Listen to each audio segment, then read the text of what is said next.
Olá, pessoal. Estamos aqui para o nosso podcast Minuto de Cidadania. Para caso, vocês estejam reparando que não estamos com o nosso anfitrião habitual, o Dr. Roberto Lamari, nosso diretor-geral aqui da Escola do Parlamento. Eu sou Rafael Sasaki, sou procurador aqui da Câmara e estou atualmente na diretoria acadêmica aqui da Escola do Parlamento. O- Estou aqui hoje em razão das férias do nosso diretor-geral. Hoje temos como convidado o Jadson Nunes, que também é integrante aqui da Escola do Parlamento, diretor executivo, intérprete efetivo aqui da Câmara Municipal de Libras. Obrigado, Jadson, pela presença. Inicialmente, gostaria que você fizesse uma breve introdução da sua jornada, como você teve contato com a Libras, seu histórico, por favor. Boa noite, Rafael. Boa noite, pessoal. Muito obrigado pelo convite. É uma honra estar aqui, dessa vez desse lado como convidado, né, para falar de um material tão gostoso, tão gratificante. Eu já sou quase uma figurinha conhecida, estou aparecendo bastante em todos os lugares, mas para quem não me conhece, eu sou intérprete de Libras efetivo da casa. Atuo como intérprete há mais de 15 anos e na verdade eu queria ser padre. Aí eu começou um curso na igreja, eu falei, e se tiver um surdo? Aí eu comecei a fazer o curso, depois eu achei ser intérprete muito mais legal do que ser padre. Aí eu preferi optar pela carreira. E estamos aí até hoje. Maravilha. E quem ganhou foi o município de Itapevi, né? Por ter Verdade. um profissional de referência como você aqui, Olha, né? obrigado pelo carinho. Mas, em especial, hoje estamos aqui, além de receber o Jadson, para o lançamento do livro de sua autoria, Se Liga nos Sinais.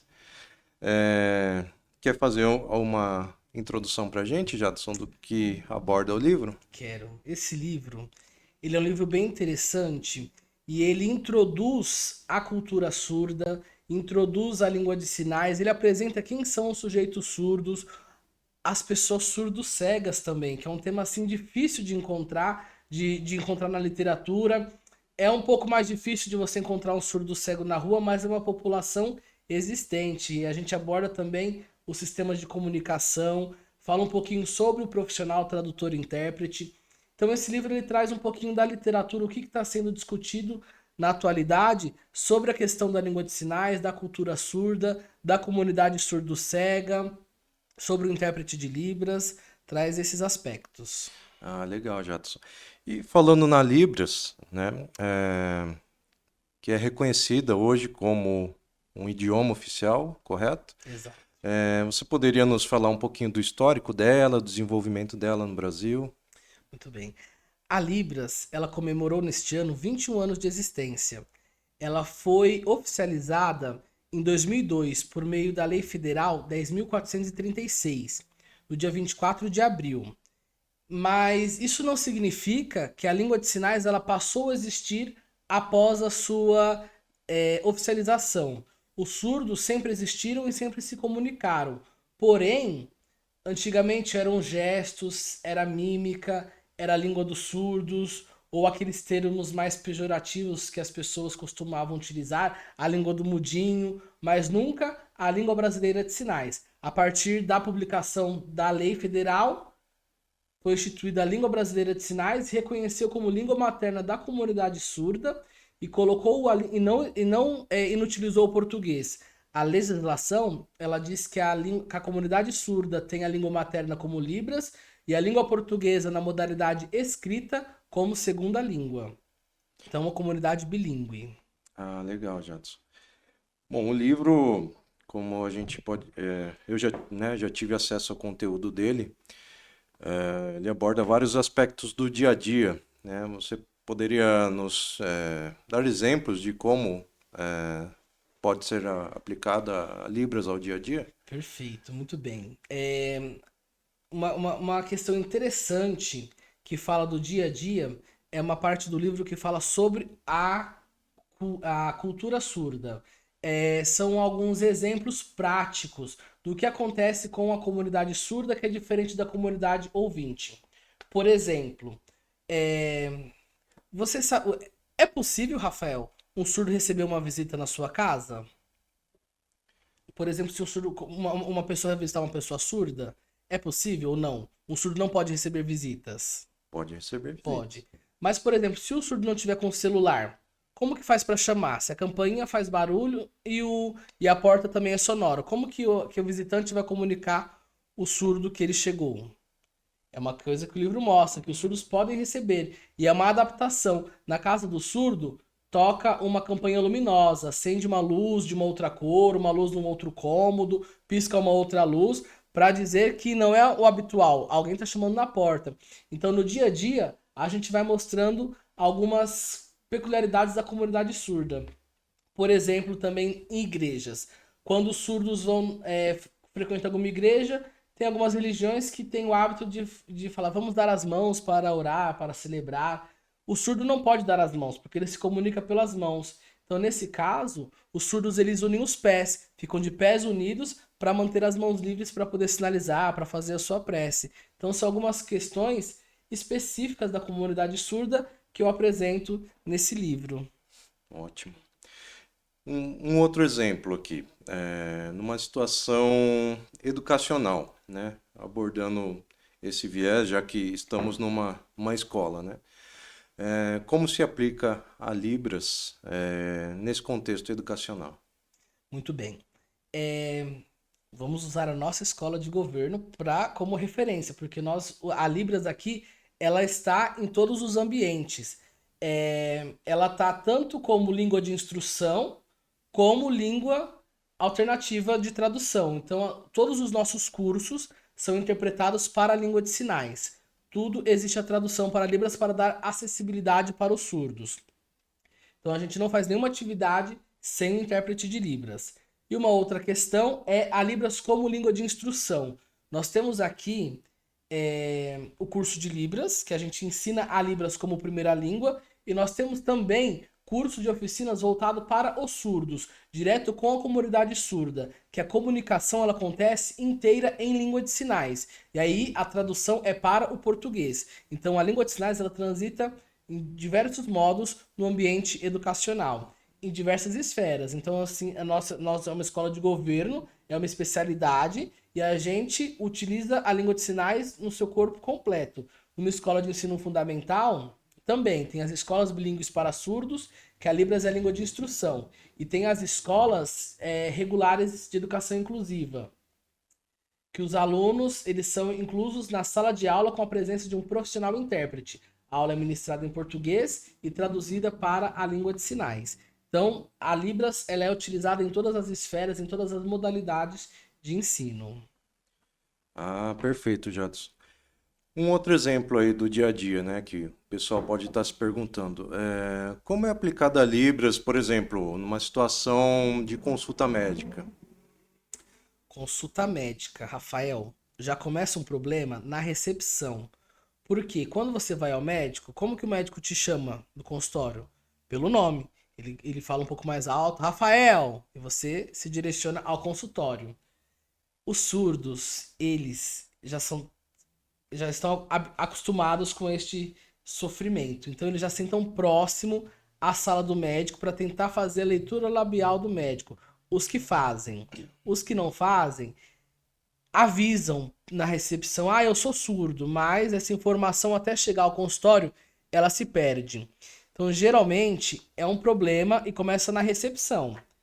Não é o único problema. Quando ele entra no consultório, muitas vezes ele ficou 3, 4 pessoas passaram na frente dele, ele entra no consultório, ele tem problema de se expressar, não consegue se expressar quer dizer, ele consegue se expressar, o médico não consegue compreendê-lo.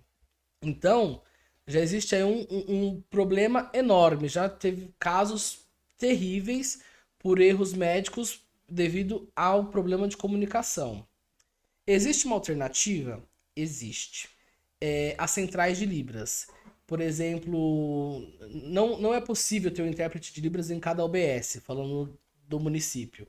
mas é possível que cada OBS tenha um tablet e que seja ligado à central de intérprete. Chegar um surdo consegue ter o atendimento em língua de sinais.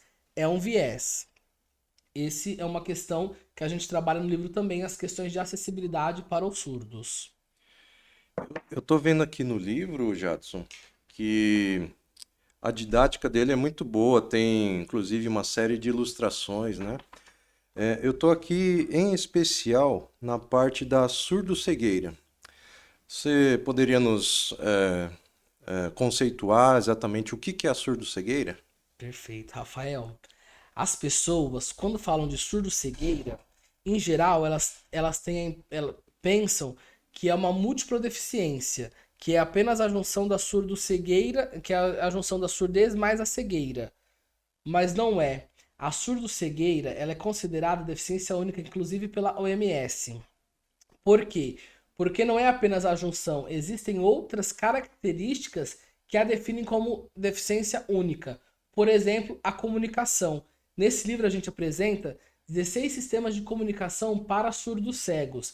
E o interessante, Rafa, que nesse livro todos os sistemas eles estão ilustrados. Como é que funciona, como é que é esse sistema de comunicação. Tem o Tadoma, que a pessoa surdo-cega segura no nosso queixo e pela vibração das cordas vocais e movimento da boca, ela entende tudo que a gente fala. Inclusive, vou aproveitar para fazer um merchan. Nós recebemos um casal de surdos cegos no nosso podcast nesse ano. Então, depois a gente vai colocar o link para você acessar essa entrevista que foi muito legal também. Tem a Librastat, das pessoas que perderam que eram surdas e perderam a visão, se comunicam pela língua de sinais. O surdo cego coloca a mão sobre a mão do sinalizante para compreender o que está sendo dito. E se você quiser saber mais sobre o sistema de comunicação, tem que ler no livro. E está disponível o QR Code e o link para a gente acessar, e está disponível no site da Escola do Parlamento de Itapevi. Bacana, Jadson.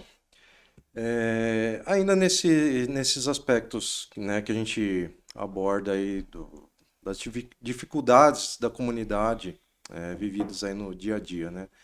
Você com a vasta experiência que você tem na área, o que que você poderia nos elencar assim de pontos fundamentais a serem adotados pelo poder público? Pelo poder público, imprescindivelmente tem que ter presença. A pessoa surda, ela tem que começar sempre a ser pensada na necessidade dela. Tudo que você for fazer, se você vai mandar um comunicado oficial, pense que vai ter um surdo e uma pessoa ensurdecida. Não é só colocar o intérprete de Libras e não é só colocar a legenda. Não é um nem o outro, são os dois. Toda comunicação pública, o ideal é que toda comunicação, mas toda comunicação pública deve ter o intérprete de Libras e a legenda para pessoas ensurdecidas. Por quê? Porque tem pessoas que nasceram surdas, estudaram em escola de surdos e aprenderam língua de sinais. Tem pessoas que perderam a audição ao longo da vida, que se comunicam por língua portuguesa e não sabem a língua de sinais. Então, ambos públicos precisam ser atendidos com acessibilidade comunicacional. Show de bola, Jadson. Quero destacar um outro aspecto aqui. Para quem não sabe, somos mestrandos, né? E eu vejo aqui, tive acesso ao conteúdo do livro, a uma série de referências, né? Citações, na verdade, de autores de referência da área. Para quem quer buscar um aprofundamento do conhecimento, quais autores você poderia nos citar? Nossa, você pegou no meu coração agora, hein? Vou falar a primeira de todos, que é a rainha da Libras, a professora Rony de Quadros. Ela foi uma das grandes precursoras da Libras na academia. Ela veio abrindo tudo com picareta e a gente veio surfando na onda. Ela fez um pós-doutorado dela em Harvard, pesquisando sobre a língua de sinais. Ela participou da movimentação, tudo que é importante referente a Libras, ela participou. Por exemplo, o primeiro curso de graduação em Libras do Brasil foi coordenado por ela, professora Ronice Miller de Quadros. Depois a gente coloca a referência dela aí também. Uma outra que eu adoro, que é espetacular, maravilhosa, professora PhD, professora doutora Maria Cecília de Moura, que inclusive fez o prefácio desse livro. Professora Cecília Moura é um dos grandes dinossauros da área da surdez. Ela é fantástica. Você sabe que durante muitos anos os fonoaudiólogos tiveram muita restrição com relação à língua de sinais. Eles sempre encararam a língua de sinais como uma inimiga. E a professora Cecília Moura, não, ela sempre remou na contramão. E hoje existe na Sociedade Brasileira de Fonoaudiologia um comitê de língua de sinais. E muito graças ao esforço da professora Cecília Moura. Então são duas referências aí que estão no livro. Uma terceira referência também é a professora Aline Martins. Ela é a atual professora da cadeira de Libras da Universidade Presbiteriana Mackenzie e foi quem fez a revisão técnica. Vou emendar mais um assunto, Rafa. Falando da revisão técnica, foi feito pela professora doutora Aline e pela professora especialista Carla Nogueira, que é surda. Tivemos participações de surdos nesse livro. Já vou destacar, já vou antecipar que além da Carla, na revisão técnica, todas as ilustrações desse livro foram feitas pelo surdo Ramon, de Belo Horizonte. E além disso, as pesquisas, no final do livro, Rafa, se você puder mostrar, nós temos um sinalário com os bairros de Itapevi. E a pesquisa foi feita pela Márcia Cianfa, que é instrutora de Libras aqui da Câmara de Itapevi, que também é surda. Olha aí, ó. Então tem aí todos os sinais dos bairros de Itapevi. Aqui, ó. Itapevi, bairro, Amador Bueno, Jardim Ruth, Vila Joia, Jurema, Divisa São Roque, Ambuitá e por aí vai. Ô, Rafa, você quer ter um livro desse? Com certeza. Você sabe como é que faz? Eu sei como é que faz. Inclusive, vou falar para o nosso público. Então já conta aí. Para quem quiser ter acesso ao livro, já está disponível para download no site oficial da Escola do Parlamento. Ô, Rafa, e se quiser ter a versão impressa? Temos disponível aqui também. Temos. Mas sabe do maior? Precisa ser aluno do curso de Libras da Escola do Parlamento de Itapevi. É um material que impresso só vai para os alunos. Então, se você quer ter essa belezura, se inscreve, vem fazer o curso ano que vem com a Márcia e você ganha esse livro. Maravilha. Mara. Aí, ó, mais um incentivo aí. Mais um aí, ó, pra bombar esse curso de Libras. Já bomba, né? Mas tem que ficar atento, porque o ano passado. Não, esse ano as inscrições duraram um dia. Abriu e encerrou no mesmo dia. Então é muito concorrido. Agora com o livro desse, então, fique atento. Uma coisa importantíssima: distribuição gratuita, não pode ser vendido. Não aconselho emprestar. Se você tem o seu, guarde. Indique para a pessoa fazer o download no site da Escola do Parlamento. Inclusive o meu, eu quero autografado por você. Com certeza, vai ser uma honra. Maravilha. Mas vamos lá. Falando no livro ainda. Em aspectos gerais, assim, como ele pode contribuir para o fortalecimento da acessibilidade? Ele traz informações imprescindíveis da comunidade surda. A partir da leitura desse livro, você consegue conhecer a comunidade surda e perceber as suas necessidades. Então você já se antecipa. Tudo que for relacionado à acessibilidade para os surdos, você já vai ter o conhecimento e o aprendizado. Você já vai saber o que precisa e como fazer para adaptar, sanar algum ruído na acessibilidade que possa existir. Legal. Eu estou vendo aqui um outro assunto muito interessante, que é o Braille. Nos fale um pouquinho do Braille. O Braille. O Braille, como assim? Se liga nos sinais e você fala sobre o Braille. O Braille, ele está justamente na parte que fala sobre a surdo-cegueira, desse universo da surdo-cegueira. Existem dois tipos de comunicação que utilizam-se do Braille. O Braille, para quem não conhece, Rafa, posso mostrar aqui? Claro. Por gentileza? Para ficar mais fácil a visualização. Para quem não conhece o Braille, dá para ver aqui? Ele é dividido em 6 espaços que são chamados de cela. A partir dessas 6 celas, é possível você fazer códigos e ter todas as letras do alfabeto, todos os números, todas as pontuações. Ele foi baseado no código Morse. Como que surgiu o Braille? Primeiro vamos saber por que chama Braille. Chama Braille em homenagem a Louis Braille, que foi quem desenvolveu o código Braille. Ele era quando criança, estava brincando um dia no quintal de casa, seu pai era ferreiro, e foi uma farpa no olho e ele ficou cego. E aí ele conhecia o código Morse, e a partir do código Morse ele desenvolveu o sistema Braille. Uma coisa interessantíssima e que causa confusão nas pessoas é a língua brasileira de sinais, ela não é internacional, ela é brasileira. Cada país tem a sua própria língua de sinais, e aqui no Brasil é tão grande que dependendo da região, os sinais mudam um pouco, como se fosse a nossa gíria, o sotaque, também acontece na língua de sinais. Mas o Braille, não. O código do Braille, ele é internacional, ele é idêntico em todos os países. O que muda? A língua que ele está sendo escrita. Mas o código é o mesmo. O que muda é a organização das letras, tal. Mas a mesma letra é no mundo inteiro. Então aqui a gente fala um pouquinho do Braille, como é que funciona. Aqui mostra também um pouquinho a máquina Braille, para a gente entender. A máquina Braille, nós temos aqui na Escola do Parlamento também uma. É como se fosse uma máquina de escrever com apenas 7 teclas. 7 não, 9 teclas. E aí você vai escrevendo e já vai saindo os furinhos na hora. Então, quem quer aprender Braille, consegue aprender por aqui também. E já vou fazer um merchan, posso? Claro. De uma outra obra que eu publiquei também pela Escola do Parlamento, o Manual de Acessibilidade.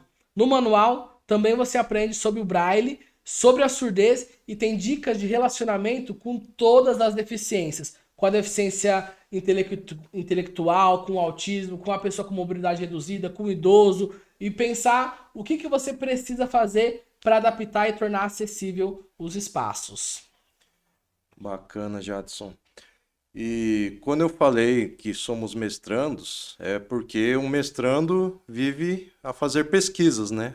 É, durante essa sua jornada de pesquisador, você poderia destacar uma experiência vivida, algum aspecto interessante que você gostaria de compartilhar? Nossa, esse universo acadêmico tem proporcionado experiências e conhecimentos incríveis. As minhas pesquisas, nosso curso ele é Planejamento e Desenvolvimento Regional, e minhas pesquisas são todas voltadas para o viés da acessibilidade e inclusão. Então, eu já desenvolvi. Tá no forno, tá para publicar até o final do ano. Uma pesquisa sobre o plano diretor participativo e acessibilidade, o que é contemplado, quais questões de acessibilidade são contempladas no plano diretor participativo de Itapevi. Tem uma outra pesquisa também que está em andamento, que é sobre a questão da isenção do IPTU para pessoas com deficiência, como que a literatura trata isso, como que os municípios têm tratado isso, também eu vou apresentar. Em 2019, eu publiquei um artigo científico na revista do Parlamento. Eu fiz uma pesquisa em 61 câmaras municipais. Eu pesquisei acessibilidade para surdos nessas 61 câmaras municipais. Publiquei e maravilha. E na minha dissertação do mestrado, eu reduzi a pesquisa para as 12 cidades que compõem o CIOeste e intensifiquei a pesquisa. Então eu estou investigando outros casos também relacionados às comunidades surdas locais. Agora, uma experiência legal que eu tive o prazer de estar na sua companhia, foi a pesquisa desenvolvida para o Chile. Eu fiz uma pesquisa de 4 políticas públicas, 4 leis federais existentes no Brasil e uma política pública no governo chileno, para o desenvolvimento regional. Não vou falar muito dessa pesquisa, porque ela vai sair numa revista internacional. Quando sair, eu vou publicar o link, vocês fiquem ansiosos para verem os resultados. Aguardem que Aguardem que vai vir. sairá e Em promete, breve. né? Essa promete. Bacana, Jadson. E, sim, novamente nesse viés aí das experiências. Fala pra gente aí um fato interessante, uma curiosidade que você vivenciou durante essa sua interação com a comunidade surda. Nossa, foram tantos. Agora deixa eu pensar com a comunidade surda, um fato interessante. Deixa eu pensar. Ah, vou ter que falar. Que esse aqui é muito legal. Eu interpretei um show do Roberto Carlos. Olha que E legal. nesse dia eu fiquei assim, eu falei, nossa, Roberto Carlos, eu subi o sarrafo, né?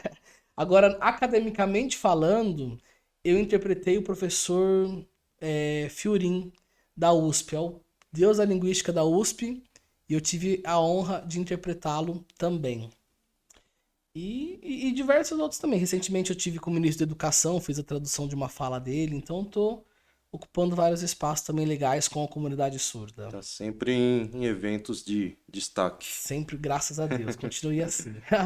Maravilha. Sobre o livro, é, o que que você espera trazer de impacto aos leitores? Qual a impressão que você quer deixar com o livro? Bem, eu sanar as dúvidas da comunidade surda, por exemplo, nem todo surdo é igual. Tem uma questão que eu trago no livro, baseado no conceito apresentado pela professora doutora Gladys Perlin. Ela, ela é surda, mas ela nem sempre foi surda. Ela perdeu a audição ao longo da vida. E aí ela começou a pensar assim: eu perdi a audição, mas não escuto. Ele e não nasci surda. Ele nasceu surdo e não escuta. Mas como assim? É diferente. Tem pessoas surdas que nascem de famílias surdas, que os pais são surdos. Tem pessoas surdas que nascem de famílias ouvintes. Então, isso impacta de alta forma no desenvolvimento das pessoas. E aí essa concepção a gente traz no livro. Então, a partir da leitura, você consegue entender que nem todo mundo é igual, que tem diferença entre as comunidades surdas também. Essa é uma questão. Show de bola, Jadson. Bom, acho que já exploramos, né, abordamos com bastante abrangência aqui os assuntos discorridos no livro, né? Eu vou pedir para você deixar um recado aí para os nossos, não só para os nossos espectadores, mas também para quem for fazer a leitura da obra, né? Uhum, Deixa um recado, uma mensagem para a galera aí. muito bem. Em geral, é um livro para acadêmicos e para alunos de Libras. Então, é principalmente para alunos de Libras. Desejo que vocês aprimorem o seu desejo de estar em contato com a comunidade surda, que mantenham, que estabeleçam relação. O primordial é você ter contato com os surdos. Tenha um amigo surdo, procure os surdos da igreja, a associação de surdos, os encontros dos surdos, o que for. É muito importante ter contato com os surdos. Se não tiver contato com os surdos, você não consegue aprender a língua de sinais. O contato com o surdo é ainda mais importante do que a leitura do livro. A leitura do livro tem um conhecimento teórico e o contato com os surdos é a prática, é a vivência. Claro que a gente não pode ficar só no contato, a teoria também é importante. Tem que caminhar juntos. A leitura e o contato com os surdos. Tá falado aí, hein, galera? Agora, encaminhando já para nossa finalização, né? Gostaria de reiterar o nosso agradecimento à mesa diretora, na pessoa do nosso presidente Tiaguinho, a todos os vereadores, ao apoio de sempre do nosso diretor Roberto Lamari, né? Agradeço a toda a equipe que faz esse podcast acontecer, a equipe da Escola do Parlamento, que está sempre nos ajudando aí. Dessa forma, Jadson, agora é uma mensagem de finalização do podcast. Deixa aí pra galera. Baixem o livro. Não percam essa oportunidade. E quem quiser a versão impressa, se inscrevam no curso de Libras da Escola do Parlamento. Foi um prazer estar com você, Rafa. Foi um prazer estar com vocês. No que precisar, contem comigo, sabem onde me encontrar. Muito obrigado, Jadson, por ter aceito o nosso convite. Pessoal, o livro aqui, ó, baixem o livro, tá bom? Novamente, estaremos na nossa próxima edição do podcast. Já estaremos com o Dr. Roberto Lamari de Estamos com volta. saudade, Estamos inclusive. com muita saudade, tá bom? Então, obrigado pela audiência e até a próxima. Tchau, tchau.